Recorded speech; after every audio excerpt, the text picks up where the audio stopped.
All right. So this is the last video I have to make for this week's work. This is your English video. I don't know if it'll be the last video you watch. It's all right. Doesn't really matter that much. But I wanted you to know about some other things. So we have been talking about helping verbs. Is, are, was, were, have, had. Those are all helping verbs. They help you. They're not showing action, but they're helping make the sentence make sense. Okay. So then another part of this English is called contractions. So if we have this word are, and then we had this word not, and they are on skateboards. This is the best way for me to think about it. So they're in here on skateboards, and they're coming right at each other, and oh my gosh, they're going to crash. So when the are and the not crash, that O is super slippery. So it goes flying away off of there, and then you just get that apostrophe left. That apostrophe is kind of like a little Band-Aid for that new word that we're making. So are not turns into aren't. We aren't going to be doing a lot of extra things because we are going to spring break.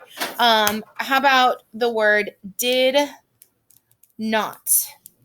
So those two words, did not, they're coming at each other. They're going to crash. Oh no. Well, if we crash, that O is super slippery.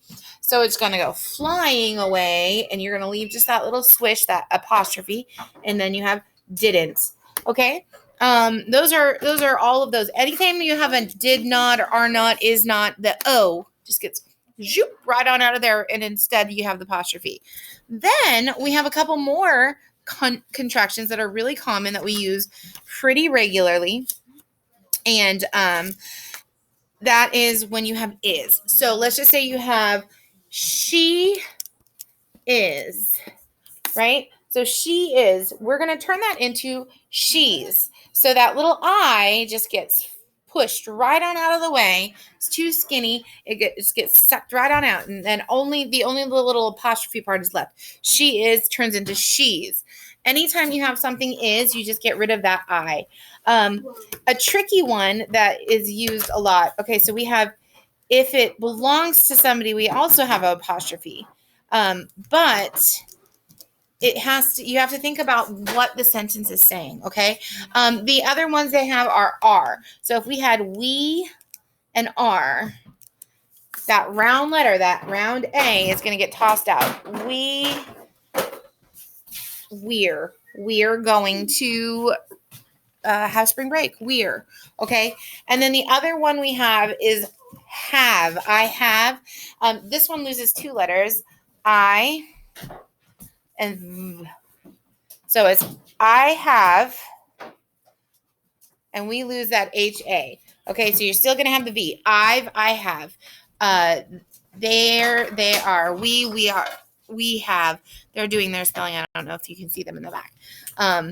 So that is what we're doing with contractions. Contractions are, I think they're really fun. They're also shortening a word a little bit. They're instead of having two words, then you're just going to have one word, and that's pretty cool. So contractions, and then we have double negatives. So if you read your sentence aloud and you hear two of negative words like no, not, never, those, it's not that those are bad words. It's just that they're called negative words because they're saying no to something.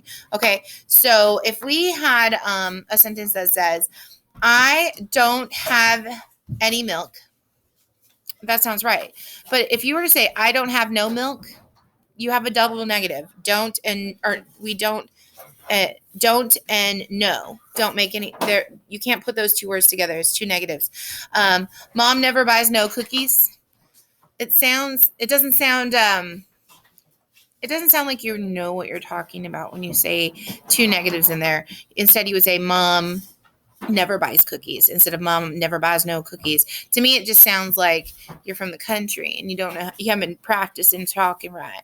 That's probably a stereotype, and that's probably rude, and I apologize. I shouldn't have said that. But I think it's really, think about how the person sounds when they're saying it. So they never keep rice and corn in the same silo, or they do not never keep rice and corn in the same silo.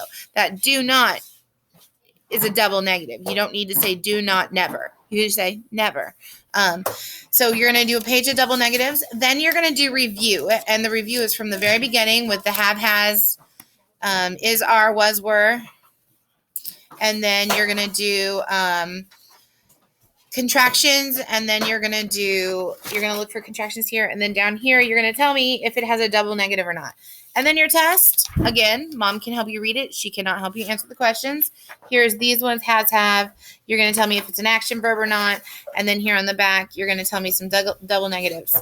All right. I think it's pretty straightforward. I think you can handle it. You're a smart cookie. And I think you understand when you do double negatives, you have 2 of those. She ain't never had none. It's a lot of negatives in there. It's not going to, it doesn't sound like you know what you're talking about. It sounds like you're being silly. And we want you to sound like you know what you're talking about, what you're saying, prepping you for your jobs, your careers, and all of those things. Okay, I'm sorry if the people playing around in the back were distracting. They were a little distracting to me, but that's okay. We are going to get moving. All right, have a good one.